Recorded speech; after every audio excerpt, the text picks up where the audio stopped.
Sir. Oh, such a gentleman. I mean, Max. Okay, there is always one person he has your back in your life, no matter what. Yes, I'm talking about that. So I had an opportunity to live with my dad around 10 years. He passed away in 1998 and I was born in 1980. So I'm gonna tell you a little bit about my dad, and then also I'm gonna tell you about his character and then how he accomplished his goals. And then also I'm gonna tell you how he always supports me even though he's not physically here. So I'm gonna tell you a little bit about my dad. My dad, he was born in a very poor family. He had a very difficult childhood, and then he was the only one in his family. Actually, he went to college, and then he got his business degree. And then since he was trying to help his dad, he had to start working when he was 11 years old. He became a very good businessman. He started his business with a toy store, and after that he started with his toy store. Before he got to the age of 30, he had his own shopping center. So I'm gonna tell you how always like that my dad inspired me, and then how he was a really good businessman, but at the same time was a great dad at home. So he was always strict to his rules, and he had a very strong work ethic, but at the same time he was a family man. I remember that he was really working hard, that he wanted to always make sure that my mom and my sister and me have the best financial situation.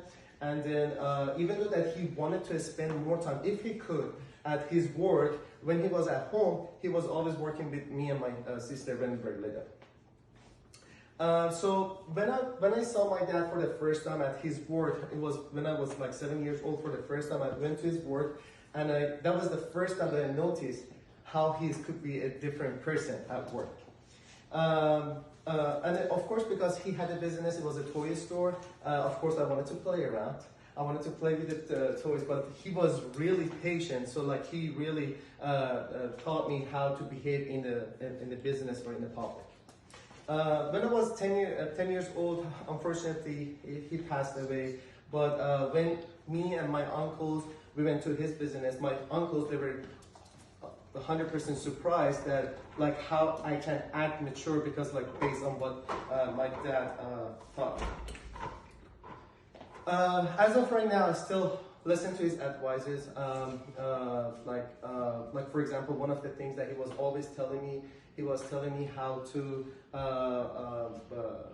be a good listener, and then also how to, like for example, if someone is like talking, not to interrupting them. Especially like he was talking to the customers in general, but like that's how I learned it. And the second thing that he was telling me like even though you agree or disagree with someone else, how to do that with the full respect.